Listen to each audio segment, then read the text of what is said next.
Эпик Панч. Скажите, пожалуйста, вы и акварель не забросили? Что двигает вас на нее? Быстрота и воздушность исполнения двигает на нее. Ну, люблю этот материал, он непредсказуемый, у него решения возникают, когда пишешь.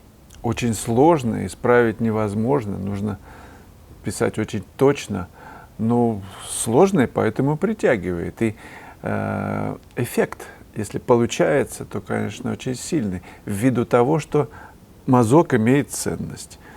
Точное попадание, решение. Решение очень интересное, потому что ты вынужден обобщать.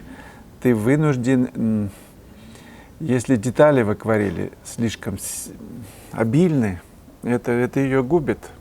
А и невозможно сделать. Надо же идти в сторону живописи. А живопись всегда отказ, всегда жертва. Отказ от чего-то второстепенного во имя главного. Ты вынужден эту математику сложнейшую решать. Прямо в момент причем. Все ж течет, изменяется. Ты сочиняешь, отказываешься от чего-то. Удивляешься сам тому, что происходит у тебя на бумаге. Скажите, пожалуйста, опять Эпик Панч, если в работе где-то виден холст, он дает мне плюсы, дает же плюсы. Не считается ли это плохим тоном в живописи? Не считается, на мой взгляд, все определяем мы с вами. В акварели белая бумага проскакивает, в живописи на холсте белый холст или имприматура, то есть цвет какой-то заранее сделанный, проскакивает. Это объединяет все, собирает вместе. То есть какой-то цвет, белый, кстати, объединяет все. Что это значит? Что некоторые сочетания цветов, не очень-то друг с другом ладят, да? Так вот этот цвет, белый холст или имприматура, все это собирает. Это нужно использовать. Это использовал Вьюар, Бонард. Посмотрите на его работы, где имприматура является вот таким цементирующим свойством собирательным.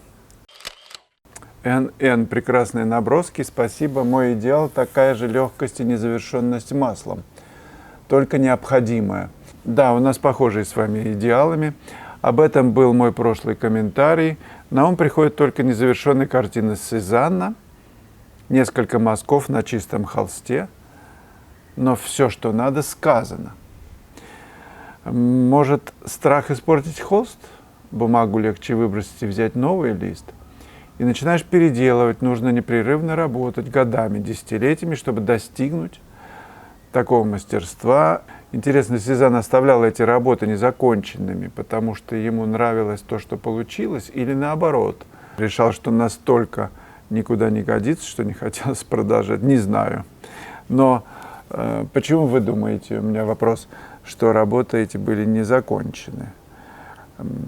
Никаких же свидетельств, наверное, самого автора нет, что эта работа не закончена. Работа мастера, большого мастера, закончена на любом этапе.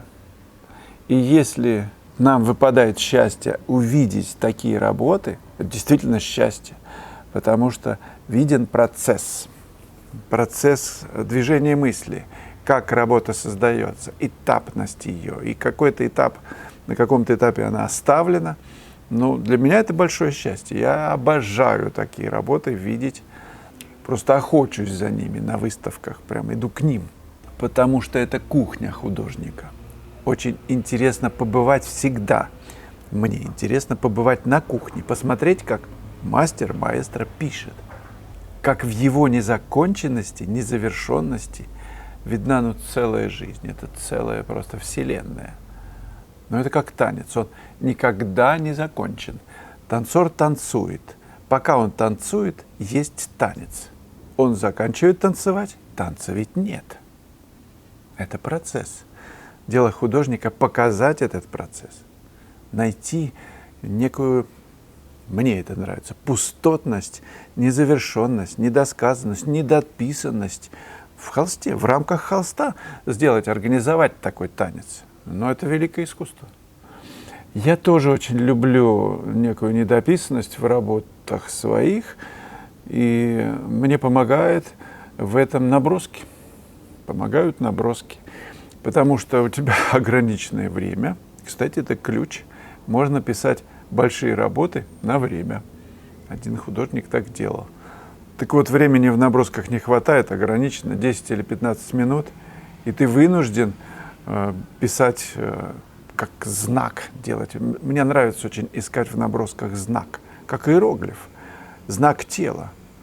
Один великий йог, я не помню, кто именно, можете меня поправить, может быть, Патанджали, говорил, что любая поза йога человека – это асана. Любая. Представляете, какое отношение к телу в пространстве. Любая поза – это асана.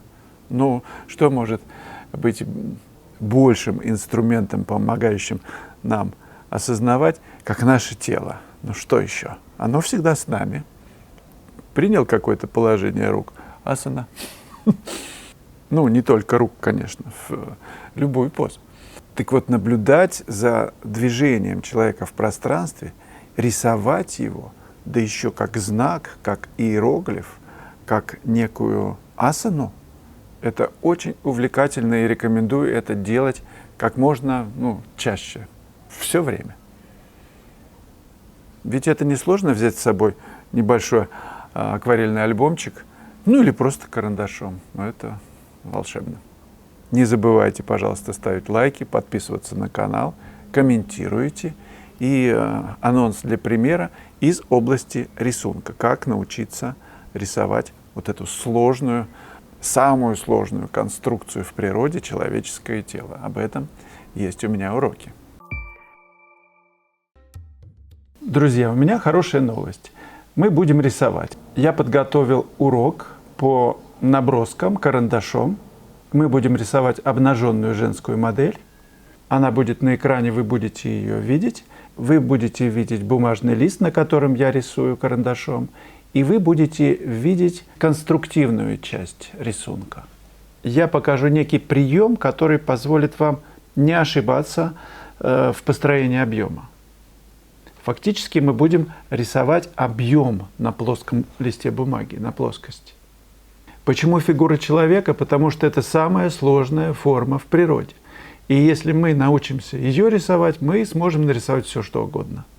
Мы будем потихонечку изучать человека. Этот урок не для новичков. Фигура человека сложное дело, тем более наброски. Но даже если вы никогда не рисовали фигуру, я предлагаю с ним познакомиться, чтобы почувствовать красоту рисунка и силу ваших возможностей. Я хочу заразить вас рисунком.